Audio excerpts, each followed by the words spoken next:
I'm Erin Hines for Elliott Wave TV, and I'm talking with Jeffrey Kennedy in part 1 of our interview about the Elliott Wave Principle. Jeffrey produces Trader's Classroom, an educational service that teaches you how to spot trading opportunities for yourself. So the Wave Principle is based on 5 core Elliott Wave patterns. Today, I'd like to get some of your tips for identifying those patterns on a chart. Oh, well, that's easy to do.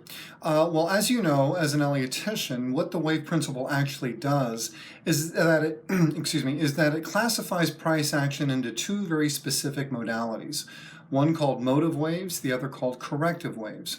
Now, there are 2 types of motive waves, the impulse wave and the ending diagonal, and there are 3 types of corrective wave patterns, the zigzag, the flat, and the triangle. These are our 5 foundational Elliott wave patterns. Everything else we know about the Elliott wave principle essentially stems from those 5 core patterns. Now, this may sound kind of silly, but what I recommend anyone that's new to the Elliott wave principle to actually do is put a little diagram on a post-it note and put it next to your computer monitor. That way, when you're looking at price charts, you can essentially have a kind of a quick visual guideline of what a wave pattern actually looks like. For example, if you're looking at a price chart of, say, Tesla or GE or possibly a currency or maybe an index, a primary index like the Dow Jones, and you can simply look at the price chart and then look at your post-it note and see which pattern on the price chart looks most like the appropriate post-it note. I know that's kind of silly, but it's actually very effective. And when you look at a chart and you're trying to determine the wave structure, maybe you have your little post-its to help you cheat, what is the first thing that you look for? Well, the easiest thing or I would recommend, or the first step I would recommend Elliotticians to make, and when I say Elliotticians, that's whether you're experienced with many, many years of practice underneath your belt, or whether you're actually new. It's simply look at the slope of the price move.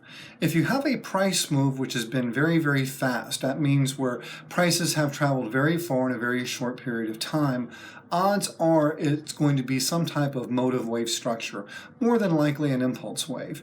If you see a price action which is slow and choppy and basically contained within parallel lines, well, all of those are key characteristics of counter-trend price action.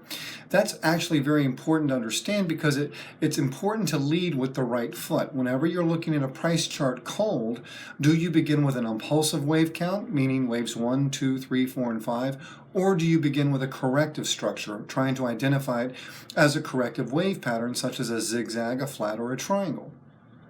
Wave 3 of an impulse wave is often the longest wave of a move. What can you look for on a chart to quickly identify wave 3? Well, what you're referring to as far as wave 3 goes, that specifically lines up with or has to do with the impulse wave pattern.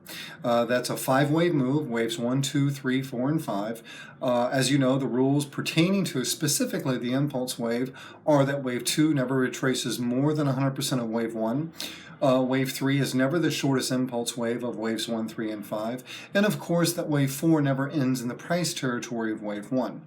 Now, typically, wave 3, that's going to be where prices travel the farthest in the shortest amount of time. But one clue that you can look for if you're new to the Elliott Wave Principle is look for a price gap. Many times price gaps will occur in the wave 3 position and almost always in a wave 3 of 3 position.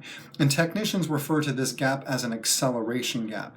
So many times you can look at a price chart, identify the acceleration gap within a very strong trending or say upward trending or downtrending price move and actually work your wave count backwards from that price gap.